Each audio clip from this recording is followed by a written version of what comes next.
Buenas noches, Jorge. ¿Cómo estás? ¿Me escuchas bien? Buenas noches, Alberto. Mira, Perfectamente. aquí pasando. ¿Qué tal va por Texas? Igual, igual por aquí, 40 grados todos los días. Nos está pegando duro. 40 grados, qué horrible. Qué horrible, Dios mío. Muy bien, ¿dónde vives en Texas exactamente? Esto es San Antonio. Es la más hispana de las San ciudades Antonio, en Texas. la más, Así es. la más. Da más, mucho más que el resto. Ni Houston, ni Austin, ni ninguna otra. Está más al sur que Houston y Austin, ¿no? Si no me equivoco. Sí, claro, claro. Es la más al sur. Estamos como unos 200 millas, que son pues unos 300 kilómetros aproximadamente de la frontera con la parte más cercana a San Antonio de la frontera, pues son cerca de unos 300 kilómetros aproximadamente. Hay que tener en cuenta que Texas pues es como de grande como España. Entonces uno se la imagina mucho más pequeña, pero no. Es un territorio muy Ya. grande. Hubo un español que se la corrió andando, ¿no? Pues Cabeza de Vaca por allí estuvo, sí señor. Exactamente, Dándose una exactamente. vueltecita hace casi 500 años. Que por cierto, en sus memorias creo que contaba que la costa no había nada que comer y tuvieron que internarse al interior para poder encontrar algo de comida. Bueno, ¿Sí? la costa es difícil aquí. Lo que ocurre es que él era un señor de ciudad. No venía preparado para lo que se encontró. Entonces, pues mira, los mismos indios aquí estaban mariscando en la playa. O sea, si hubiese querido hubiese podido comer, pero Ya, yo creo que no lo dominaba en ese momento. Lo empezó a dominar ya cuando pasó mucha hambre y al cabo de un tiempo, pero sí. de primeras él no sabía dónde había caído. Casi le pasa como a los gringos de Nueva Inglaterra, que si no llegase por los indios que les enseñaron a cultivar, se morían de hambre. Los norteamericanos, Se, los primeros que llegaron, se morían de hambre. Y se fueron poco preparados. los mismos indios les enseñaron Es que que desde, picando pescado podrido, lo mezclaban con la tierra y ahí ponían la semilla y así crecía. Así es como le salvaron la vida a los indios a los ingleses que llegaron las primeras que no, expediciones. no se solía tener en cuenta, no se solía tener en cuenta que desde que siembras hasta que recoges pasan unos cuantos meses. Ya, Entonces, si no se venía con mercancía suficiente para pasar esos meses, era complicado. pues sí. Pero bueno, Cabeza de Vaca lo hubiese podido tener mucho más fácil para sobrevivir de lo que lo tuvo. El problema, pues, es que era un señor de ciudad. Ya en aquella época, pues, aunque fuese en el año 1530 aproximadamente, o el veintitantos, no sé cuándo fue exactamente lo de Cabeza de Vaca, ahora mismo, pero ya en aquella época, pues, había gente de ciudad y había gente de campo en España. Uh-huh. Si hubiésemos soltado aquí a un pescador o a un agente de campo, seguro que hubiese sobrevivido mucho mejor que Cabeza de Vaca. Seguramente, seguramente. ¿Y a qué te dedicas tú en Texas? ¿Cuál es tu Pues profesión? yo soy, realmente, más que profesión, pues es trabajo. Aquí tú puedes tener una profesión de lo que quieras, pero si luego no te contratan de esa profesión, pues te tienes que dedicar a trabajar para pagar las facturas. A lo que sea. No, aquí lo que estoy haciendo es dando clases de español en un instituto de secundaria.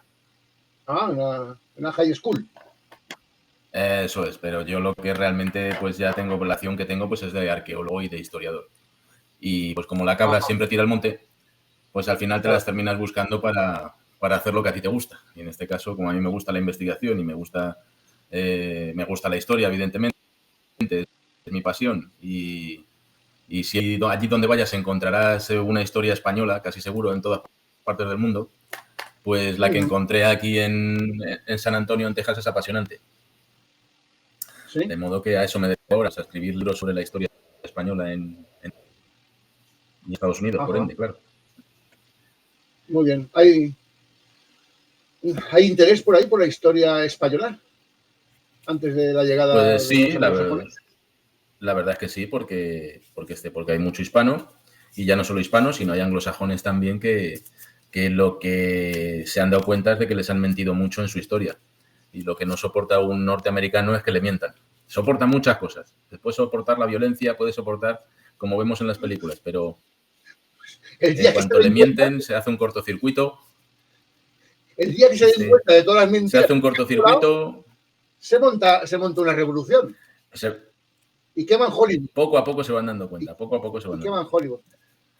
Hombre, yo lo que he detectado en algunos los que viajan, porque los rednecks son otra cosa. Pero los que viajan tienen otra mentalidad y son más abiertos a conocer las cosas que en su país son incapaces de darse cuenta o que las tienen confundidas. Bueno, pero eso más o menos te pasa en todas partes, ¿eh? A los españoles también les pasa. Hay algunos que no han viajado mucho o que si han viajado no lo han hecho como procede, que es tratando de conocer cuáles son las diferencias, las distintas culturas y no solo el ir a hacerse una foto para el Facebook, ¿no? Para el Instagram. Sí.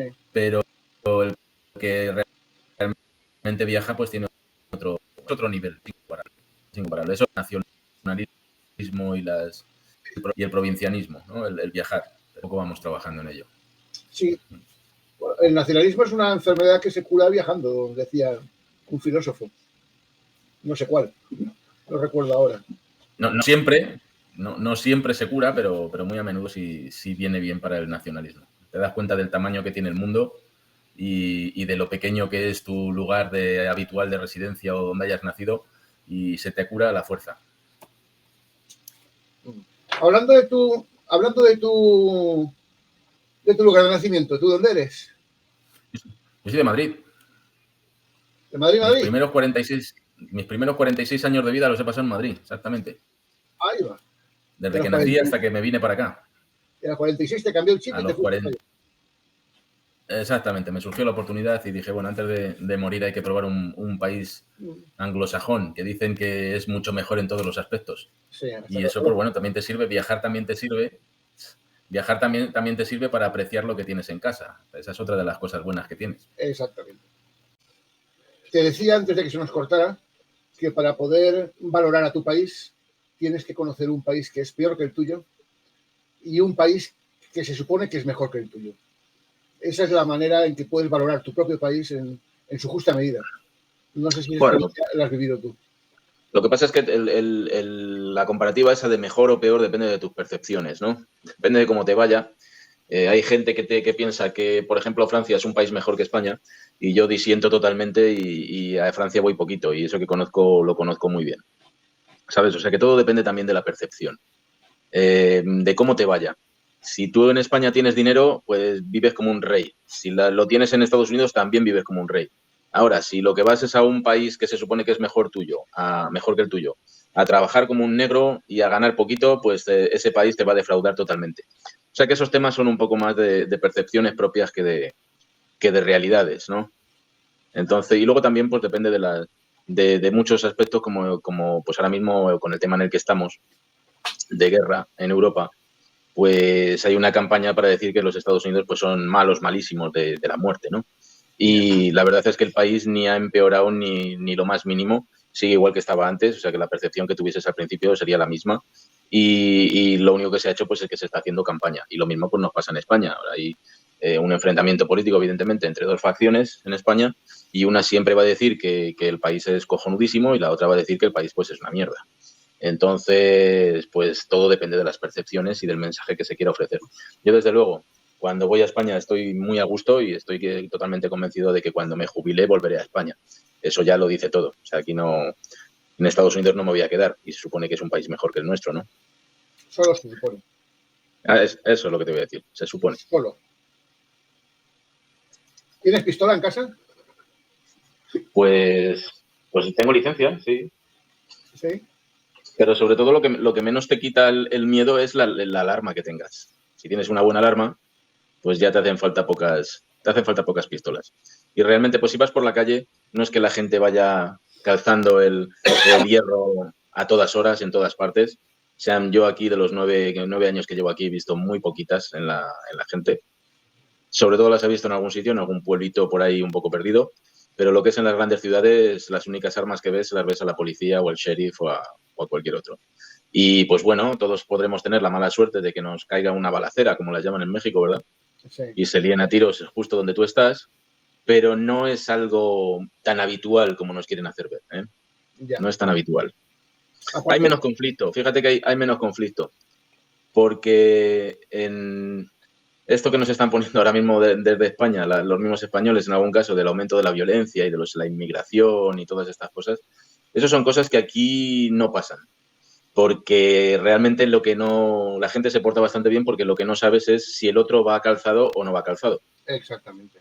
Entonces, esas tonterías de sacar el dedo por la ventanilla cuando alguien te hace alguna pirula con el coche, pues aquí se suelen evitar porque pues sabes que todo el mundo pues va con arma o la tiene en el coche o la tendrá en su casa. Entonces, ese enfrentamiento estúpido aquí se da mucho menos que en España, tranquilamente, ¿sabes?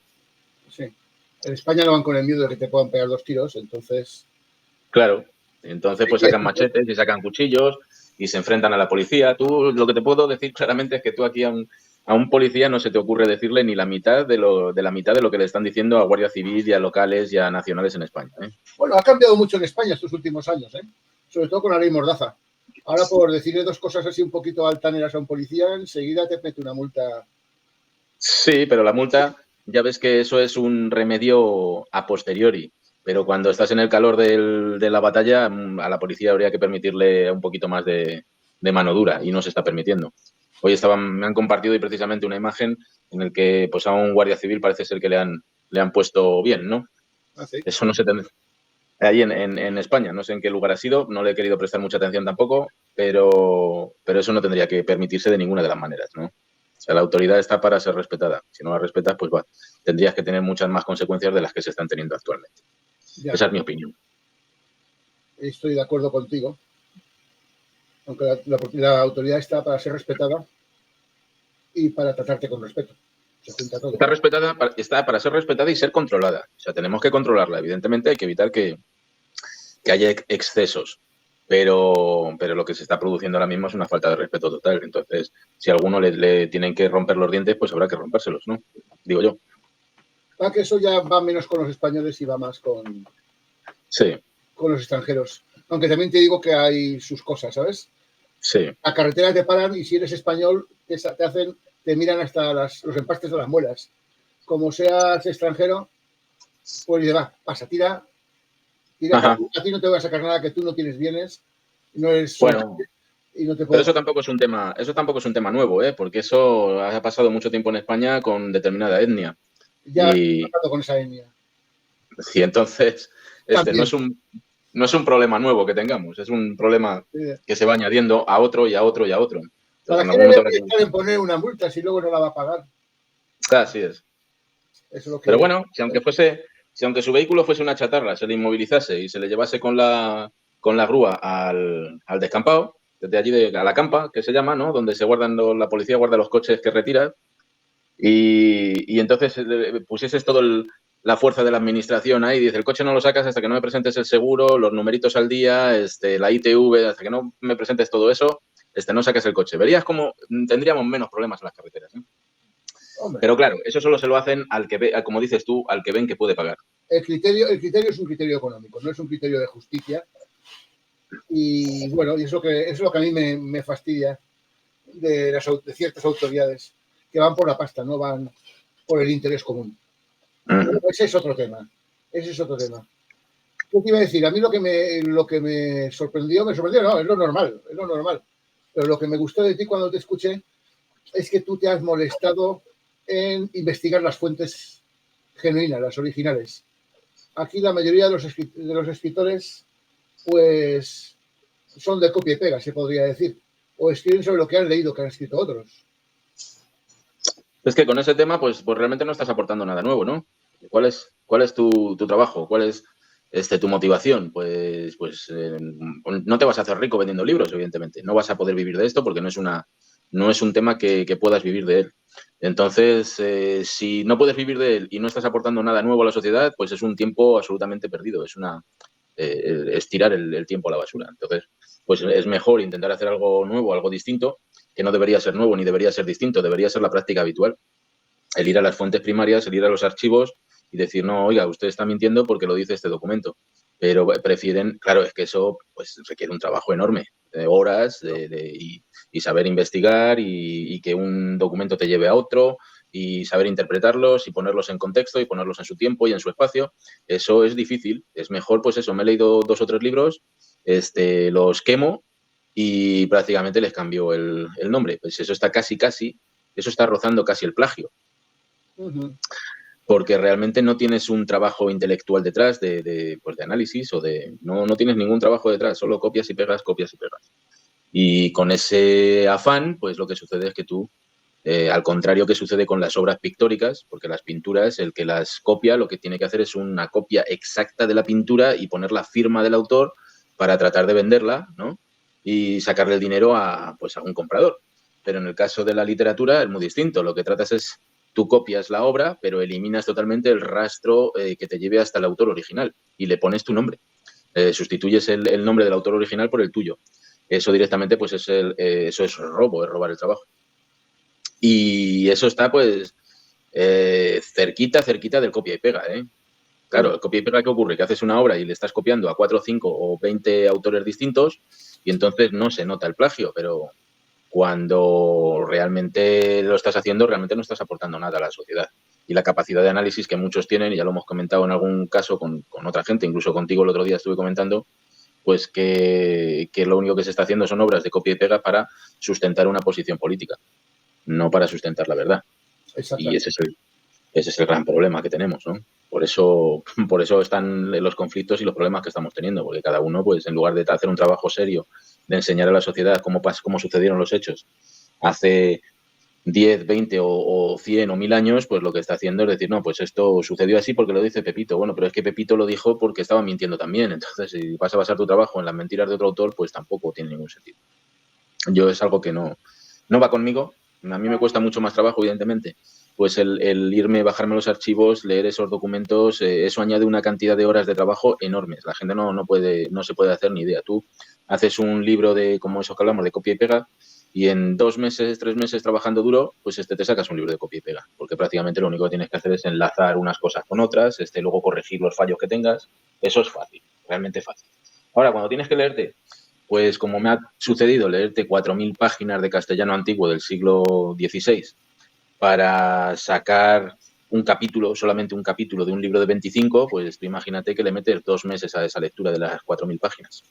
Ya. Más luego sintetiza, analiza, saca ideas, concreta y las pones en un papel. O sea, esto no es lo que la gente quiere. Lo que la gente quiere, pues, es o bien sacar un dinerito, que tú sabes que algunos lo están sacando, rápido, de forma rápida, aprovechar bien el marketing, vender una millonada de libros y ya. O bien, pues, únicamente sacar un librito. ¿Cómo? Y hacer su campaña política detrás de la apariencia, de la apariencia, del camuflaje, de la imagen, del hispanismo, de la defensa de la hispanidad. Cierto es. Puedes tratar cualquier tema que sea que esté en boga. Ahora mismo el tema en boga, pues, es la guerra que hay en Europa. Pues en cuanto publiques algo que haga referencia a eso, la gente te lo va a comprar como desesperados. No entiendo el por qué, ¿no? Pero bueno, somos así. Y luego, lo curioso es que luego hablas con muchos lectores y te dicen, pues yo no lo he leído. Sí, lo compré, lo tengo en la estantería, pero no lo he leído. O como mucho, con suerte, encuentras alguno que te dice, pues empecé a leerlo, pero me resultó tan pesado que al segundo capítulo ya lo dejé. Claro, es que un ensayo basado en el análisis de documentos y ya está, pues al que no es muy erudito le puede resultar aburrido. No, pero en mi caso lo que he hecho ha sido estructurarlo y construirlo como si fuese una novela. O sea, realmente lo que yo he hecho ha sido hablar la historia, o sea, que los protagonistas que estuvieron en ese momento histórico sean los que nos cuenten la historia. Y la verdad es que he conseguido, pues, un libro que, aunque sea denso, pero te engancha. Son 305 páginas, ¿no? Sí, son casi 400 páginas. 300 que son más o menos, para ser exactos. Que son más o menos las que va a tener el segundo volumen también, porque lo que va a encontrar la gente en este libro no es un relleno, ¿sabes? Que tienes un par de capítulos que son medianamente aceptables y el resto de los capítulos, pues, son relleno para hacer páginas. No, aquí no hay nada de eso. Aquí hay 25 capítulos, cada uno de ellos dedicado a un tema muy importante de la historia española en el norte de la Nueva España, y en algunos casos en su entrada hacia los Estados Unidos, hacia los actuales Estados Unidos, como es el caso del Nuevo México. La entrada a Texas la trato solo en un par de capitulillos, porque temporalmente esto acaba en el año 1700, entonces el segundo capítulo ya irá muy fuerte para la parte estadounidense. Y cada capítulo de este libro podías hacer perfectamente otro libro de él. no sé, o novela o lo que quieras, de los personajes históricos españoles que estuvieron por allí y lo que pasaron tiene tanta épica, pues que yo he extractado y he reducido cada capítulo a lo que me permitía para sacar esas 400 páginas, ¿no? Entonces tienes algún capítulo en el caso que tenga 20 o 30 páginas, eso es un extracto, eso está extractado al máximo. Si me tomas el bisturí, perdemos la narrativa, perdemos la historia. Entonces lo que he hecho ha sido pues extractarlo lo máximo que he podido, pero realmente si yo quisiese hacer un libro de decirte unas 200 y pico páginas de cada capítulo, tendría material para hacerlo. Tendrías. ¿Eh? Tendrías, o sea que con la temática de cada capítulo podías sacar un libro, vamos. Sí, tranquilamente. O sea, no es presunción, no es prepotencia, es que realmente la historia española en cada uno de esos capítulos tiene tanta fuerza y tanta épica, los personajes que estuvieron ahí, que hicieron eso. Y densidad. Porque sacar algo para un libro de cada capítulo, eso es que hay mucho que contar, entiendo yo. Sí, hay muchísimo que contar y hay historias que se han quedado fuera pues por razones de que a lo mejor eran repetitivas, o sea que habían pasado otros personajes, habían tenido las mismas vivencias, entonces ¿para qué repetirlo? Pues hay mucho realmente. Hablando de que hay que contar, ¿has tenido ocasión de conocer, si es que existen todavía, descendientes de los nativos originarios de Texas? Claro, sí, claro que existen. No, ¿Tienes indias en Texas? Totalmente. A ver, ¿cómo explicarte esto? Cuando los norteamericanos llegan aquí a Texas, por poner un ejemplo, hay algunas naciones como a los indios Texas, precisamente, a los cadodachos, que les pagan $80,000 de la época para que abandonen sus tierras y se vayan a otro sitio, ¿no? Estos se van con un pago. Hay otros que simplemente se van expulsados, ¿no? Que ni les pagan nada, ni les compensan nada y entonces los van empujando, la presión demográfica los va empujando hasta que los echan de Texas. Y hay otros directamente porque son liquidados. Así lo dice claramente, hay un militar estadounidense que dice no me importa dónde vayan, si se quedan aquí los matamos, a todos. Y entonces pues se va empujando, esa presión demográfica va empujando a todos estos pueblos, pero ¿qué ocurre? Que a los únicos que no pueden echar pues eran a los que habían vivido en las misiones, porque ya eran españoles, estaban cristianizados, vivían, aunque tenían cara de mexicano de la época, aunque tenían caras de rasgos todavía nativos, indios, pero en muchos casos tenían hasta escrituras de propiedad de su humilde casa. Entonces, claro, con esto es con lo que se encuentran los norteamericanos cuando llegan a ciertas partes de los Estados Unidos, pues a Nuevo México, a Texas, y dicen, bueno, ¿con esto qué hacemos? ¿Y qué lengua hablan los descendientes de aquellos nativos originarios de Texas? No, hablan inglés o español. Eso está claro. ¿Su abuelita qué hablaba? ¿Cómo? El nativo original de Texas que te habla en inglés, ¿su abuelita qué lengua hablaba? Bueno, en muchos casos hablaba su propia lengua. O bien pues, podría ser la yuto-azteca, que era la que hablaban los comanches, la zona de los comanches. Hay otro tipo de lenguas como es el de la zona de la Luisiana del río Mississippi, la lengua que hablaban los cadodachos. O sea, y realmente pues todavía tenemos no solo gramáticas, pero tenemos diccionarios en español para esta pregunta te lo decía con doble intención. Sí, no la he pillado, lo siento. Es que cuando yo estuve en la nación de los indios navajos, sí, hice cierta amistad con uno de ellos que hablaba un poquito español y él lo que me trataba de transmitir es que su abuelita hablaba español solo. Ya. Que el español porque me lo enseñó mi abuelita que hablaba español solo, así lo decía. Sí. Lo que pasa es que yo también quiero frenar un poco los caballos en este sentido, porque tú sabes que en España ahora mismo pues hay y sí es cierto que la hay, a mí me discuten mucho, pero sí es cierto que la hay un poco de leyenda rosa. Entonces ellos en todo lo ven la mano de España absolutamente en todo. Hay muchos pueblos que aunque están en español, pero no son fundados por españoles, son fundados por mexicanos. Entonces tampoco les podemos quitar el mérito. Sí, los mexicanos, ¿quiénes son? Pues son españoles. ¿Anteriores o posteriores a 1821? Posteriores a 1821. ¿Y que fundan pueblos en Estados Unidos? Sí. Entonces hay que frenar un poco los caballos también. No nos vayamos a volver locos con este tema. Bueno, pero eso será un caso anecdótico y demás, porque mi experiencia... No, realmente tiene... Todos los topónimos son españoles. Sí. Hablando de ríos, de montañas, de valles... En algunos casos esos topónimos españoles se encuentran en sitios en los que nunca hubo un español por ahí. ¿Me entiendes qué digo? Entonces, ¿Qué entiendes ¿cuándo por se les ha dado español? ¿Qué entiendes por español? idioma español, lengua española? No, yo, Cuando estamos, hablando de personas. Has dicho cuando estamos hablando de hay topónimos. un español por ahí. Estamos hablando de topónimos, ¿no? El topónimo es una parte del idioma. Entonces, ¿quién le dio ese topónimo a algunos puntos, por ejemplo, de Colorado, cuando está demostrado que en esos puntos tan alejados del sur, de Colorado o de, ¿cómo se llama? De Idaho O de Utah, o de Utah, o de Montana. no hubo españoles por allí. No Es vieron porque realmente no vieron- luego ya en época mexicana todo está documentado. Entonces, en época mexicana ya se produce una nueva emigración al norte y esa nueva emigración es la que va dando nombres a ciertos topónimos. Y no es un tema aislado, ¿eh? No es una Porque cosita antes fue aislada. explorado por españoles. ¿Eh? Antes estuvo explorado por españoles y esos españoles No, hay puntos. nunca se asentaron ahí, lo cartografiaron y le dieron nombre a los topónimos. Hay puntos en los que por allí no hubo ningún español. Montana. Pero posteriormente. ¿Cuántos españoles vivieron en Montana? Españoles. Hombre, pero es que Montana es una especie de homenaje que un senador norteamericano le quiere hacer a España y dice, pues le voy a poner nombre español a esto. A eso es a lo que voy. ¿No era un nombre preexistente? ¿Cómo? ¿No era un nombre preexistente el de Montana? No. No, y además Montana es un caso fundamental porque gran parte del territorio de Montana es llano, no tiene montañas, ¿no? Las montañas solo las encuentras hacia la parte ya del oeste del estado. Entonces, este es un caso claro que demuestra esto que te estoy diciendo. O muchos de los topónimos que tenemos en los Estados Unidos hubo me parece que fueron hasta 15 Toledos. Se han ido eliminando algunos, pero curiosamente de estos Toledos pocos se los dieron porque hubo españoles por allí. Te puedo decir en concreto. Queda un Toledo donde no hemos estado nunca. En Illinois.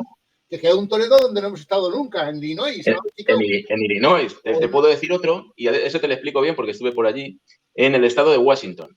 Entonces, en el estado... Sí que es fácil que hayamos estado. En el estado de Washington hay un Toledo, pero ¿sabes por qué le dieron ese nombre? Es porque es un Toledo además que tienes que ir, no está en la costa, sino que te tienes que meter por un río, y entonces en época norteamericana había un barco de palas que iba remontando el río y tenía una parada en un pueblito que no tenía nombre. Este pueblito solo era la parada y un par de chabolas que había allí de norteamericanos. Pero es que el barco que le llevaba hasta allí se llamaba Toledo. Mira qué bien. Entonces al pueblo le ponen Toledo porque llegaba un barco que se llamaba Toledo. Pero esto no defiende ni para nada al conocimiento que puedan tener los norteamericanos, porque hay algunos que tú les dices Toledo y no saben ni lo que es Toledo, ¿sabes? En algún caso tú le has preguntado, bueno, pero ¿este pueblo por qué tiene Toledo? Pues no tengo ni idea. ¿Pero usted sabe lo que es Toledo? No, tampoco tengo ni idea. Es el pueblo, se llama así, Toledo. ¿Y no le parece a usted que este Toledo tiene un sonido quizá un tanto hispano? Y te dicen, pues la verdad, ni lo sé, ni me importa. Ahí te puedo poner un ejemplo parecido. Tú has oído hablar del famoso lago Tahoe. Ajá. Tahoe. Así es, California. Exacto, pero realmente, bien pronunciado en lengua gringo hablada, se dice el Tajo Lake. Ajá. Tajo. Y está en Sierra Nevada. Así hay un pueblo que se llama Sierra Nevada. No, las montañas del este de California. Cierto, por un momento me he confundido. Sierra Nevada. De hecho, por un momento me he confundido. Hay una cerveza californiana que se llama Sierra. Sí. Entonces, por eso te digo que tampoco nos vayamos, nos echemos al monte pensando en que todo es España. Y sí, España es muy importante. Yo soy el primero en defenderla, pero hay algunas cosas que no tienen. Hay, por ejemplo, el asentamiento más al norte que tuvimos, fue en la isla en Vancouver, en el fuerte de Nootka. Sí, pero eso yendo por la costa. Por la costa. Que sin navegar, yendo por tierra, pues no hay asentamientos al interior. El más alto que encontramos pues es la última misión esta que pusieron los mexicanos en California, ¿no? ¿San Francisco fue la más al norte o hubo alguna más al norte? No, es que las tengo todas grabadas y las tengo todas documentadas, pero son tantas que ahora mismo no me... Yo sé que la más al norte, bajando desde Oregón, te introduces en California, la más al norte, esa es mexicana, ya se hizo en época mexicana. En época mexicana. Pero mexicanos hicieron misiones, harían asentamientos. No, la última es franciscana y es de época mexicana, o sea, sin duda alguna, ¿eh? Vale, lo tengo totalmente documentado, sí. Bueno, no lo pongo en duda. Lo que hizo el gobierno mexicano después de 1821 fue secularizar las misiones, que fue convertirlas en ranchos. Sí, no, con bastantes sí las hizo, pero principalmente con las de California, muchas de ellas están en activo hoy en día, ¿eh? O sea que siguieron funcionando, siguió funcionando su iglesia. Más que nada, me imagino que con la distancia que había hasta la zona de México, pues lo que hizo el gobierno mexicano es decir, oye, que ya no mandamos más dinero, ¿no? Entonces muchas de ellas se mantuvieron pues por la cabezonería o por el buen trabajo de los frailes o por la gente que ya vivía en ellas. Y Y por la entonces tú, productividad de su tierra. ¿ah? Y por la productividad de su tierra. Claro, claro, claro. O sea, no quiere decir que porque México ya no pusiese dinero aquello se abandonase. No, la gente que vivía allí, pues el que quiso la mantuvo y la secularización sobre todo fue lo que fue, y por lo menos aquí en Texas, en la zona de Texas, fue repartir las tierras entre las gentes que quedaban viviendo la misión, que no eran muchas. Ya. Entonces lo que se hizo fue, pues eso, repartir. Y en el caso de Texas, para que te hagas una idea, la secularización tuvo lugar mucho antes de la entrada de México. México entra en el 821, pero las misiones aquí en San Antonio se empiezan a secularizar ya a partir de 1793, una cosa así. ¿Sí? Entonces, sí, sí, sí. Sí, porque ya prácticamente en las misiones pues no había, o sea, una vez la misión ni tan siquiera es un edificio, es el encargo que recibe el fraile para irse a convertir a unos indios. Entonces, si ya en la zona en la que se puso la misión y las misiones por aquí estuvieron aproximadamente tuvieron unos 70 años aproximadamente de trabajo, si ya en la misión no hay indios en los alrededores a los que tengas que educar, a los que tengas que cristianizar, pues la misión ya pierde su efecto. Entonces, lo que se hace es, los últimos años de la misión de San Antonio de Valero, lo que había era pues que las casas que estaban dentro de la misión se las se las daban prácticamente para que, sobre todo las viudas, había viudas con hijos, pues que habían perdido o no tenían casa y entonces les ofrecían vivir dentro de la misión. La misión, por supuesto, en algunos casos sí mantenía su iglesia, pero pasaba a ser una parroquia, ¿no? Ya. Más que misión. Entonces esa fue la manera de secularizar. Es que claro, nos han contado la historia de forma de Hollywood, ¿no? Que entonces pensamos que todo es así realmente y esto afecta a muchas cosas, incluso a la propia esclavitud, por ejemplo. La idea que tenemos, Ahí te iba a llevar yo. sí, Es la idea que cierto. tenemos de la esclavitud es la esclavitud negra de la Luisiana. Esa es la idea que tenemos de la esclavitud. Es la que nos ha dado Hollywood. Y entonces nos pensamos que la esclavitud en todas partes del mundo y en todos los países pues ha sido así. Y realmente en el Imperio Español la esclavitud fue muy diferente de la que nos... Era casi una modalidad contractual de trabajo. Sí, Casi. sí. No, en Una diferente... forma de vida, incluso. Cada caso tenía su cosa distinta, porque, por ejemplo, en algunos casos lo que se producía era, si había un grupo de indios más allá de la frontera que atacaban los pueblos españoles, pues lo que se hacía pues era que se formaba a lo mejor un grupito de 10 o 15 soldados de cuera que se iban para allá, tenían guerra con los indios, siempre se les ofrecía la paz cuando no había posibilidades de conseguir esa paz y se ofrecía de muchas maneras además, porque en algunos casos hasta se les hacían regalos de comida y de ropa, que les encantaba la ropa.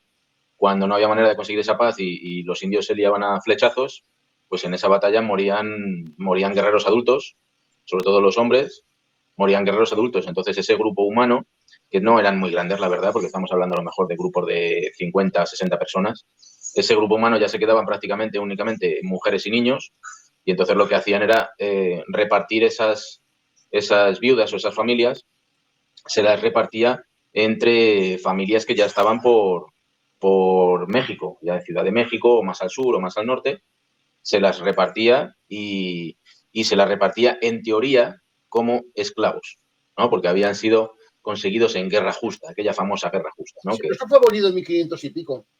Ya, pero no, se seguía practicando. Hay muchos documentos que nos siguen diciendo que se seguía practicando. Entonces, a estas familias, a lo mejor eran una viuda y eran 2 o 3 hijos, ¿no? Se los repartía, se los ponía a vivir con una familia de indios tlaxcaltecas o en un pueblito de Oaxaca o de cualquier otra parte de México, de la Nueva España, perdón, se les ponía a vivir allí porque ellos eran los que se iban a encargar de educarles en el catequismo de la religión Sí, nuestra cultura, vamos. Claro, y entonces recibían, tengo algún documento, pero no lo tengo todavía afinado, o sea, es un tema que quiero todavía darle más profundidad a esa investigación. Entonces a esa gente recibía el nombre de esclavo, pero no realmente, ¿cómo? Se entendería que es más un tutelaje que una forma de esclavitud, ¿no? Hombre, en la práctica sí, yo te estoy hablando de lo que dice el documento. El documento los llama esclavos, pero, por ejemplo, en las misiones de San Antonio tenemos a una esclava que se llama María José de Abonsa, Sí. o sea, tiene nombres y apellidos la esclava, y está actuando de madrina en un bautizo. Entonces, la iglesia esto se lo tomaba muy en serio y si tú no tenías libertad para educar al ahijado, evidentemente no te iban a permitir ser madrina, pero esta señora pues era madrina, lo que nos dice que el esclavismo español no era ni mucho menos igual que el que tenían en la Luisiana o en Mississippi los franceses y los Ni ingleses. parecido. Desde el momento que Ni el esclavo podía demandar a su dueño, Sí, hay un documento, se pasó un... Lo que pasa es que ese documento lo estoy tratando de encontrar en español y no lo encuentro, solo lo tengo en inglés y no me gusta trabajar con documentos en inglés porque la traducción pues siempre pierdes información y no es lo mismo, ¿no? No es lo mismo. Estoy tratando de encontrarlo en español, pero este documento es una orden que se pasó, una cédula que se pasó a los distintos gobernadores de los reinos y provincias en los que se les decía, era el reglamento de cómo se debía tratar a los esclavos. Oye, en muchos casos tenían más privilegios y más beneficios que la ley laboral actual de cualquier país, ¿eh? no, hombre, la sanidad tenía que correr por cuenta, Claro, por la obligación. sanidad, la vestimenta, la educación, tenían 2 días libres a la semana y uno tenía, el amo los tenía que pagar la diversión, fuese la No que podías fuese. separar a la familia, tú no podías vender al padre por una parte y a la madre por otra. Exactamente, no podías hacer negocio con ellos, no los podías revender a tu aire, sino que tenía que estar todo bien justificado y sobre todo los frailes eran los que controlaban que el amo, el dueño, pues se comportase como se tuviese que comportar. En cuanto el dueño tuviese un par de denuncias, pues ya la teníamos liada. O sea, ya le quitaban el tutelaje precisamente y los llevaban a otro sitio o se encargaban de ellos. Entonces, pues bueno, este es un tema de discusión. Y las Hay penas, muchos... leí el reglamento de negros del siglo XVIII, y las penas, era pena de muerte matar a un esclavo, ¿eh? Sí, hombre, no creo que las llegasen a ejecutar nunca porque siempre, aunque no estuviesen los papeles, pero pues siempre, a ver si me entiendes, era complicado llevar Había una excepción para la pena de muerte, y era que ese esclavo yaciera con tu esposa, entonces sí que te permitían matarlo. Pero tampoco era tan fácil que te matasen, ¿eh? La pena de muerte no era tan fácil de aplicar en España tampoco en aquella época.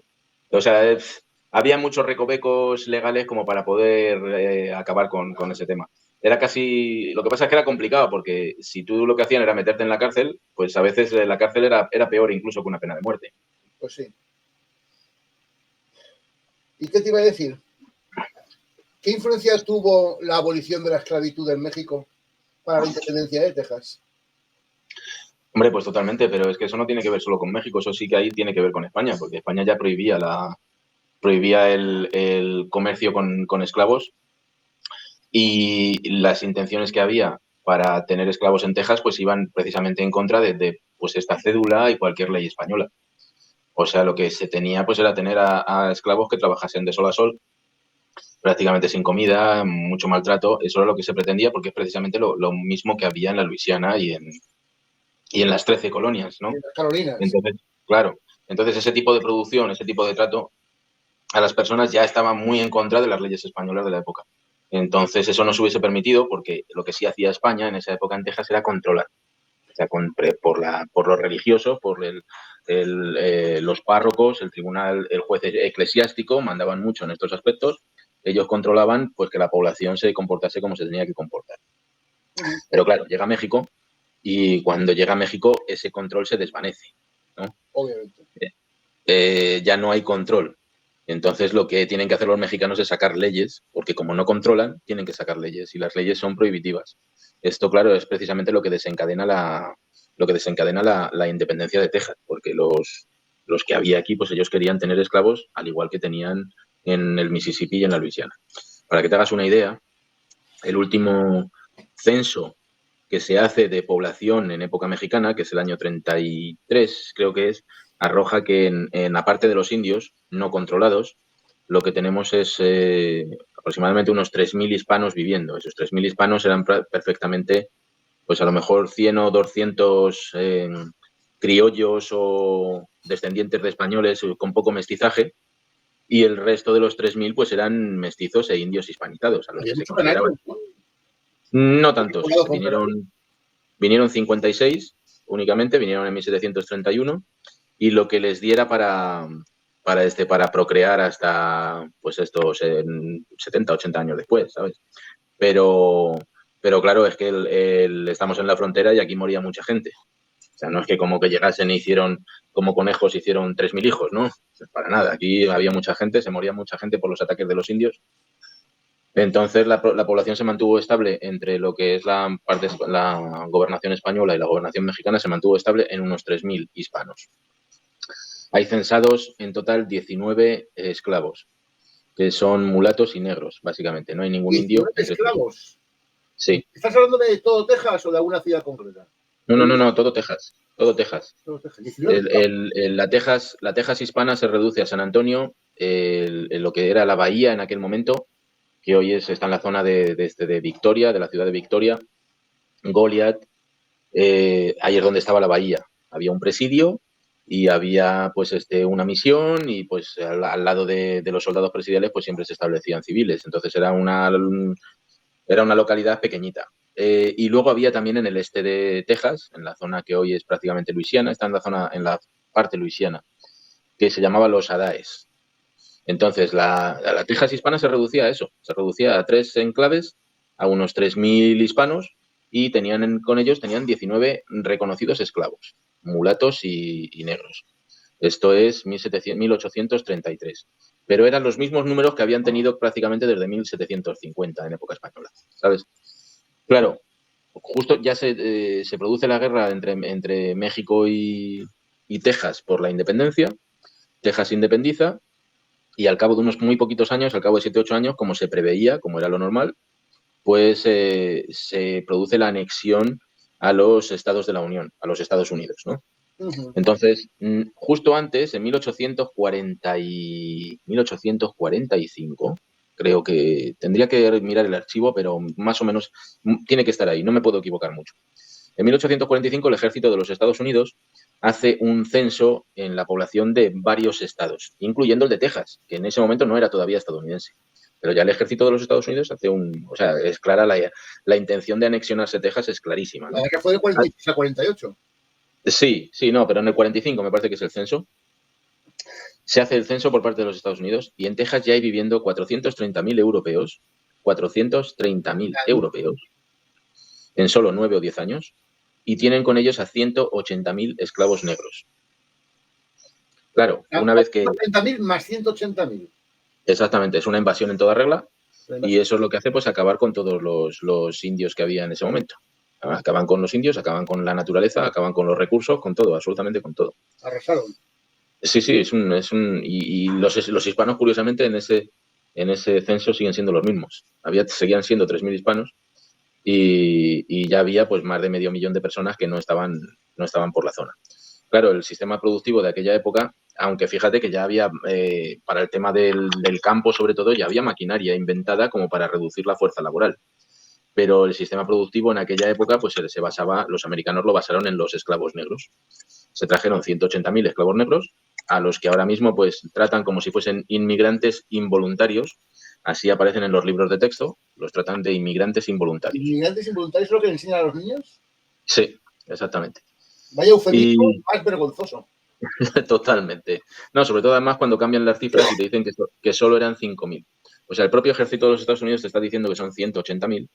Y en el libro de texto de mi hijo de hace unos años, pues venían que eran solo 5.000, habían rebajado la cifra de aquella manera brutal y decían que eran inmigrantes involuntarios. Lamentable, ¿no? Y entonces tienes aquí, pues eso, 500.000 de personas que arrasan absolutamente con todo. Como una plaga. Claro, una plaga. Entonces el sistema productivo pues se basa en eso, en la esclavitud negra. Hoy en día, y lo mismo fue en su momento, Texas es como decirte, un vergel.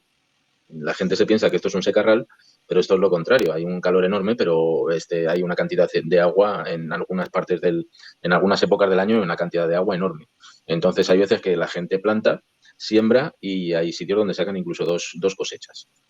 Y sobre todo, pues el algodón es uno de los mayores cultivos que tienen aquí los tejanos, y es...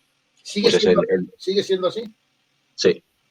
Sigue siendo así y es el mejor algodón precisamente del mundo ahora mismo. Ya lo era en aquella época. Ya lo era en aquella época el algodón. Y el que saca más producción y el que tiene más calidad. Y sigue siendo así. Ahora mismo, pues Texas está totalmente transformado por la mano del hombre. Cuando quieren ir a hacerse una película, pues se van a Arizona o se van al Nuevo México, porque está totalmente todo transformado. Y entonces, en Texas lo que tenemos, pues, es un montón de pozos de petróleo que cuando les interesa producen, cuando no les interesa no producen.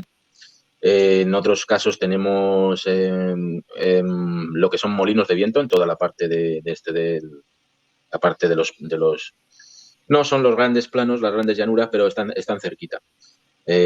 Toda la zona noroeste de Texas, en la zona de Amarillo, de toda esta zona, lo que tenemos es una producción de energía por molinos de viento enorme. Y, sí, eólica. Y sobre todo lo que hay es unos campos que te llegan hasta donde alcanza la vista, campos de algodón.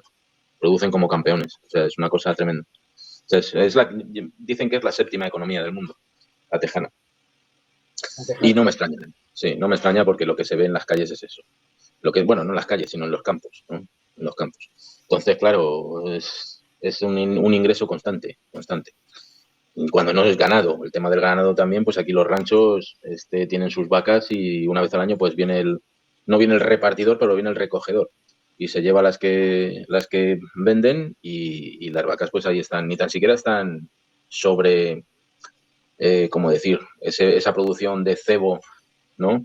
De pienso. Aquí en Texas las vacas las tienen sueltas en el campo comiendo pasto. Porque tienen, o sea, es que la producción es enorme.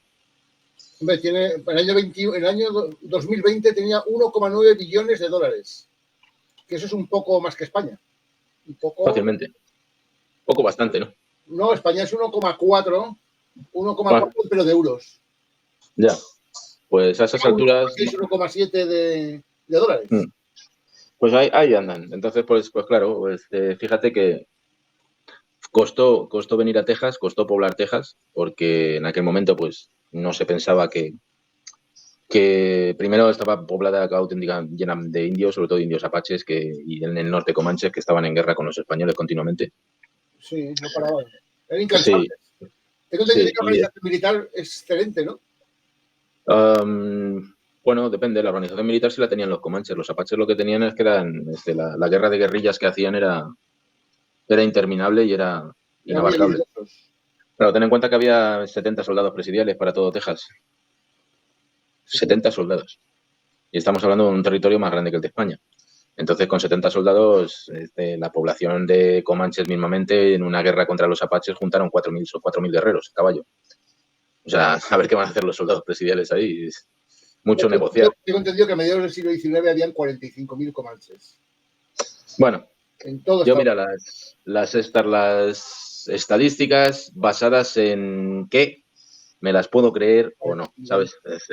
Porque también, si nosotros nos ponemos a hablar del tema de musulmán en España, ¿no? De Al-Ándalus, las cifras que se dan son inmensas y ninguna cuadra con la realidad. Empieza a quitarle un 0 y luego divide por 2, ¿no? Hombre, lo cierto es que ahora quedan 10.000 comanches. Ya, pero mira, en muchos sitios lo que hay que ponerse es un poquito los pies sobre la tierra y decir, es un ejemplo que pongo yo bastante. Si tú ves las películas estas, las del Señor de los Anillos, por ejemplo, ¿no? Se te sonará. Pues tú ves ahí a 3 millones de orcos combatiendo con 2 millones de elfos. Y entonces, en un tema militar, lo que tienes que pensar, bueno, ¿y esta gente qué comía? ¿No? Entonces, juntas a 45.000 comanches, ¿vale? ¿Y esta gente de qué come? Entonces, los números, dependiendo de si has ganado la batalla o si la has perdido, los números varían mucho, ¿no? Del cronista, me refiero. Los números que aporta el cronista. 45.000 comanches no los veo. Estoy hablando de población total, no te estoy hablando de ejército. Claro. Claro. Y además, población diseminada, porque las poblaciones más grandes de comanches creo que eran 300 individuos. Yo no veo tantos números. En ningún caso los veo tantos. Ya te digo que guerreros juntaron unos 4.000, suponiendo que ese dato sea cierto, que hubiese 4.000 guerreros para combatir en aquel momento, en 1760, 1770 aproximadamente. No, 1756, que es cuando el tema de San Sabá, de la misión de San Sabá. 1756, si fuese verdad que juntaron 4.000, multiplícalo por 4, ¿vale? O sea, que cada guerrero pues tenga una familia, una mujer, 3 hijos. Ahora te voy a decir, venga, multiplícalo por 8. Estamos hablando a lo mejor de 30.000 a lo máximo. 40 y tantos mil me parece mucho. En los estudios que he hecho aquí en la zona de Texas. Hombre, es que todos no irían a combatir en aquella guerra. No, lo que te era muy grande. Y no era un pueblo con una sola cabeza que los dirigía a todos. Ya, lo que pasa es que yo te voy a decir una cosa. Mira, tampoco podemos sobredimensionar cuando nos conviene y reducir cuando no nos conviene, ¿verdad? No, yo no lo hago porque en el caso... Es que lo he leído. Sí, no, te lo digo porque depende de los autores. Depende de los autores, también te dan... Se dicen que para la zona de Texas había como más de 1.000 naciones indias. Claro, si tú piensas en los comanches, estás hablando de 40.000 que me estás diciendo, ¿verdad? 40.000. Ahora multiplica 40.000 por más de 1.000 naciones indias. Pero es que no es cierto. Es que hay muchas de esas naciones indias que eran un clan familiar. Claro. Entonces, alguno de los nombres que nos dan, pues es un grupo de 20 personas máximo. ¿Sabes? Entonces, ese nombre de nación es prácticamente un apellido, el apellido que tenía esa familia. Entonces, a nosotros, por un lado, no nos conviene decir había millones de indios aquí porque ¿quién los exterminó cuando nos van a echar la culpa siempre a nosotros, ¿no?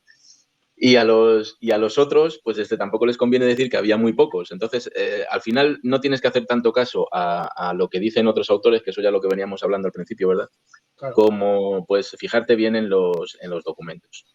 No había territorio, cada persona, cada humano tiene una huella que a lo mejor, pues, para vivir necesita, pues eso sí es cierto. No voy a hablar del tema de ecologista, ¿no? Que la huella humana y tal, pero sí es cierto que como arqueólogo te puedo decir que un territorio tiene sus límites dentro de su nivel cultural. Entonces, los humanos somos la única especie que vive como hormigas. Como hormigas, ¿a qué quiero decir? Pues que vivimos en grupos grandes, colaboramos, pero sobre todo que extinguimos todos los recursos del territorio. Entonces, en Estados Unidos no podía haber los millones de indios que nos están diciendo, porque aunque fuesen como lo quieren defender siempre, no, pero es que los indios eran la Pachamama y estaban hermanados con la naturaleza y todo esto. A pesar de que nos digan eso no es cierto. Y los indios seguían exterminando los recursos, aniquilando recursos, ya fuese vegetales o animales, pues igual que hacen las hormigas. Cultivaban poco, ¿eh? Depende. Hay grupos que sí lo hacían, hay grupos que no. Hay grupos que, pues los grupos comanches y los grupos apaches cultivaban poco. ¿Por qué? Porque ellos vivían del saqueo de otros grupos humanos, incluso españoles, evidentemente. Pero ellos vivían del saqueo de otras poblaciones que eran sedentarias y que sí cultivaban. Entonces hay grupos que cultivaban poco, hay otros que cultivaban más. Es que lo que no se puede hacer con este territorio tan grande como imagínate un territorio en el que unes África y Europa. Pues evidentemente el sudafricano no va a tener nada que ver con el finlandés. Pues eso pasa en los Estados Unidos, en los que es un territorio muy grande y la generalización es imposible. Entonces, que unos indios en la zona norte pues viviesen de las focas no quiere decir que en México estuviesen viviendo de las focas, ¿no? Obviamente. Obviamente. Pero sí hay mucha gente interesada que generaliza.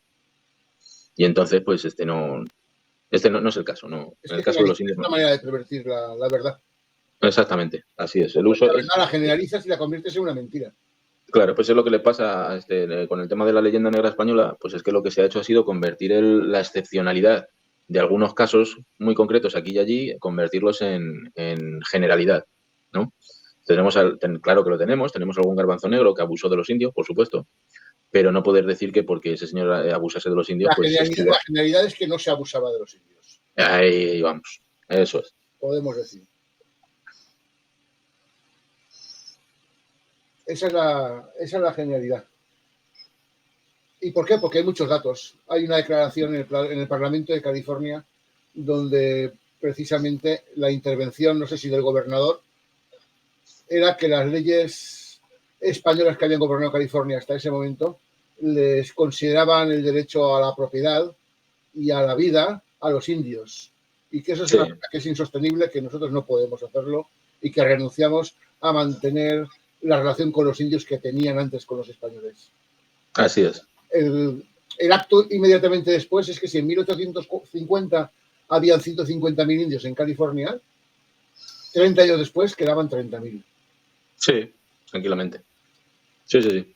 Y eso es un estudio que ha hecho un historiador norteamericano, financiado con su libro, se lo ha dictado a la Universidad de Yale.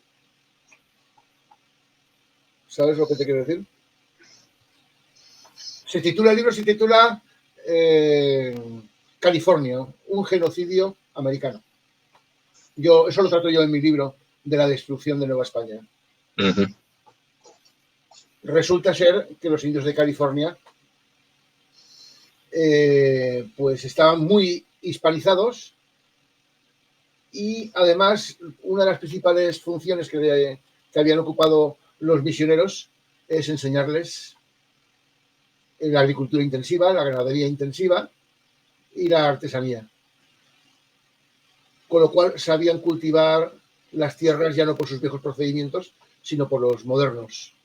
Entonces, ¿qué pasaba? Que ocupaban mucha extensión cultivable. Y ello conllevó que había un interés enorme por arrebatar sus tierras, entre otras cosas porque eran más productivas. No, y sobre todo también porque la gente no piensa en ello. Cuando tú llegas a un territorio virgen, el territorio virgen está lleno de árboles, de raíces, de piedras, de todo. O sea, el trabajo de años, ese sí que es durísimo, de limpiar un campo para sembrarlo, ese no se tiene en cuenta. Claro, como nosotros en España esos campos ya los limpiaron en época romana, pues hemos tenido 2000 años en los que se cultivaba sin saber lo que era cultivar. Pero claro, llegas a un campo nuevo, empieza a cortar árboles, empieza a sacar raíces, empieza a quitar piedras y luego aras. Y después de arar, a ver la siembra, y o sea, es un trabajo enorme, claro. Todo eso lo habían aprendido los nativos de California. Llegaron los colonos anglosajones y dijeron, estos campos ya están preparados, pues nos los quedamos nosotros. Nos ahorramos 10 o 15 años de trabajo duro. ¿Sabes cómo los mataban? Aparecían al amanecer, cuando estaban levantándose o todavía durmiendo, y se ponían a 100 metros. A 100 metros las flechas de los indios no tenían precisión, pero con sus rifles, se dedicaban a practicar el tiro al blanco, en este caso el tiro al indio. Así es. Y les pagaban entre 25 y 50 dólares por indio muerto, financiado por el gobierno, financiado a medias por el gobierno de California y el gobierno federal. O sea, financiaron un exterminio. Un genocidio. Un genocidio. Uh-huh. Pero los niños en este caso los adoptaban, los tenían un poquito tutelados y los criaban pues dentro de su cultura. Yo he llegado a conocer todavía descendientes de indios de California que, bueno, pues todos me dicen lo mismo. Mi padre y mi abuelo hablaban español, yo aún me llamo Agustín, yo me llamo Manuel, pero soy descendiente de los indios de California. Los hay. Aquí también hay alguno por Texas, ¿no? Lo que pasa es que, bueno, los de Texas pues ya sobrevivieron, como pudieron, y bueno, lo mismo que los de cualquier parte Pero claro, es que Texas fue el inicio del genocidio. Ya para cuando los anglosajones llegan a California, pues ya es una cosa que ya llevan aprendida, ¿no? Dime una cosa. Yo, según lo que yo he investigado, más allá de las pruebas de la carta de Fort Pitt, donde había un coronel, creo que era, inglés, en el cual hablaba de regalarles, declaraba, testimoniaba que les regalaba mantas infectadas por enfermos de viruela a los indios para que se transmitiera la viruela entre ellos. Más allá de eso no he encontrado ninguna prueba fehaciente de que alevosamente se haya tratado de propagar epidemias entre los nativos norteamericanos. No, porque sería abrir la caja de Pandora. Sí que he descubierto testimonios de nativos americanos que por la tradición oral saben que ellos, afirman que alevosamente les transmitieron enfermedades voluntarias de los norteamericanos a ellos. Yo lo veo difícil, ¿eh? Lo veo difícil porque, primero, los documentos que he estado... La pregunta es si has encontrado algo que te pueda hacer pensar que alevosamente hayan intentado... Ya te digo yo que no lo he encontrado. Por supuesto, España no lo hizo. Pero los anglosajones tampoco, porque sería como abrir la caja de Pandora. Los virus no atacaban solo a una especie, atacaban a todos. Y tan fácil, hay frailes muertos por viruela. Hay españoles muertos por viruela, el mismo hijo del rey también murió por viruela. El bicho no hacía diferencias entre etnias, eso es un error pensar. El señor de la sal. El señor de la Sal se viene con 700 franceses aquí a la costa de Texas en 1685 y toda la colonia muere de viruela. Menos 4 que se salvaron, que eran jóvenes fuertes y sanos, y se salvaron. El resto todos mueren de viruela. Entonces, pasar unas mantas infectadas para que se mueran los indios, nada te garantiza que ellos no te vayan a contagiar a ti de la misma manera. Entonces yo, es que además, ese tema de las mantas de viruela, por más que he intentado ver el documento que pruebe que pues la gente que está compartiendo estos posts, estos memes en redes sociales, ¿no? He estado buscando ese documento y no lo he encontrado. ¿Sabes? Y me extraña, y fíjate que me extraña. Es un documento muy notorio. Y no he visto yo declaraciones en contra. Ya, porque nosotros nos movemos en un ambiente hispano, pero habría que saber qué se dice de España en las redes sociales de gente interesada en la historia anglosajona. Habría que ver. Yo ahí ni me quiero meter porque ¿para qué? Para deprimirte, pues no me voy a meter, pero habría que ver. Yo desde luego ya te digo que no he encontrado la prueba exacta de dónde se han... de un documento que dijese eso. Te voy a decir además otra cosa que lo apoya, que es el sentido común. Los ingleses, por otra parte, tenían muy poca burocracia, escribían muy poquito, porque ellos tampoco pretendían dejar pruebas de haber hecho esto, haber hecho lo otro. Al contrario que en España, que sí se escribía sobre todo, la mayor burocracia de la historia hasta este momento. Hay copias y copias de los documentos de cada cosa que se hacía. En el lado inglés se escribieron muy pocos documentos con este tema. Entonces, ¿qué documento inglés va a reconocer que ellos hicieron algo como esto? Una guerra biológica para exterminar a unos indios. Por muy malos que fuesen los ingleses, no eran ni mucho menos tontos, ¿eh? Hay que tenerlo claro.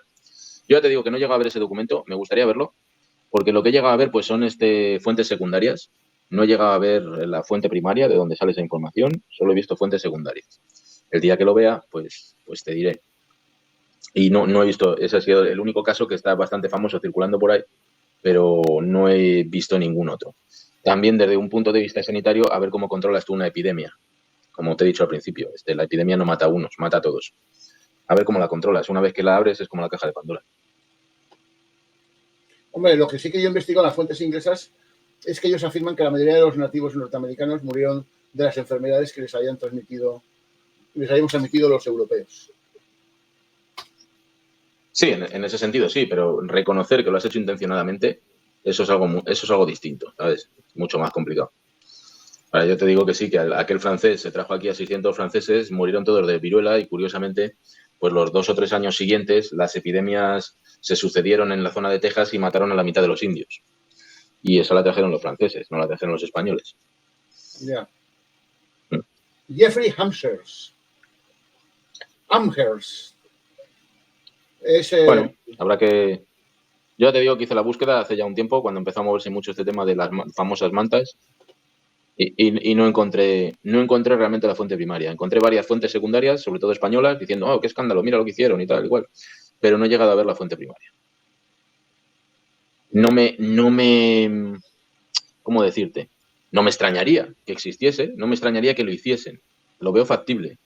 Pero yo soy hombre de documentos. Mientras no vea el documento, pues el resto... Una carta que le escribió un subalterno, un tal Henry Bouquet, apellido francés. Sí. ¿Y dónde está la carta? Yo, el que me la pueda proporcionar y la lea, pues te dirá, pues mira, tiene razón o no tiene razón. De todas maneras, en el caso de la leyenda negra española, lo que hay es una competencia política enorme entre gente poderosa española, ¿no? Entre gobernadores, hay una competencia política enorme. Entonces, muchos de ellos se denunciaban entre ellos. Por ejemplo, Nuño Beltrán de Guzmán denunció a Hernán Cortés, ¿no? Y la única cosa que encontró fue el asesinato de su mujer, sí. Que luego Cortés quedó exonerado totalmente. Pero claro, esos documentos existen y si solo tomamos el documento de denuncia, pues te encontramos con que Hernán Cortés mató efectivamente a su mujer. Pero claro, si mostramos ya el resto de los documentos de todo el juicio, ¿no? De todo lo que es el juicio de residencia y todo lo que le hicieron a Cortés, pues al final se llega a la conclusión de que realmente no tenían pruebas para condenarle. Claro, varía mucho la aportación primera de la aportación última. Los dos son fuentes primarias. Pero si solo utilizas la fuente primaria en la que estás interesado, pues sí, a lo mejor hubo un señor en Inglaterra, ¿sabes?, que dijo en una carta, pues, oye, les podríamos poner unas mantas infectadas de viruela, a ver si acabamos con los indios. Eso lo podría decir cualquiera. Si ahora mismo abres el Twitter en España, las cosas que se están diciendo unos a otros, pues imagínate. Claro que podría haber existido la carta esa, pero ¿se llevó de forma efectiva esa orden? ¿Se llevó a la práctica? Que pueda ser verdad, y yo te digo que me lo puedo llegar a creer, no implica que lo fuese. Entonces, a lo que voy es que si le damos a los españoles el beneficio de la duda... Ahí tienes la carta, está en la biblioteca del Congreso de Estados Unidos. Pues pásamela por WhatsApp o por email. Y le voy echando un buen vistazo. A continuación. Pues mira, va a ser muy interesante. Leerla, ¿eh? Va a ser muy interesante porque yo estuve investigando y no llegué a encontrarla. Pues ya pero que ya te digo, que aunque exista esa carta, no quiere decir que se llevase a la práctica. Claro. Eso es otra historia. Y yo no es por defender a los ingleses ni lo más mínimo. Lo dice en inglés, pero dice aquí, sugiere la distribución de mantas para inocular a los indios. Sugiere. ¿Se llevó a la práctica? Pues a lo mejor sí, o a lo mejor no, pero... Luego es que hay otra carta más, estoy traduciendo en inglés, que es el coronel Henry Bouquet el que sugiere al general Amherst. Y Amherst aprueba, dice, vale, de acuerdo. Sí. Aprueba el plan de las sugerencias para intentar cualquier método que pueda servir para extirpar esa execrable race, esa execrable raza. Pues pásamelo. Porque mira, por fin tú has encontrado algo que yo no puedo... UMass Edu. O sea, es una fuente oficial de educación de una universidad. No fui capaz de encontrarlo. Eso es bueno, que lo hayas encontrado. ¿Qué es? ¿Cómo? UMass. ¿Universidad de Massachusetts, puede ser? Seguramente, ahora te lo digo yo. A ver. UMass. University of Massachusetts, Amherst. Vaya tela. Amherst. O sea, la Universidad de Massachusetts tiene el nombre del que aprobó el plan para infectar a los indios con las mantas.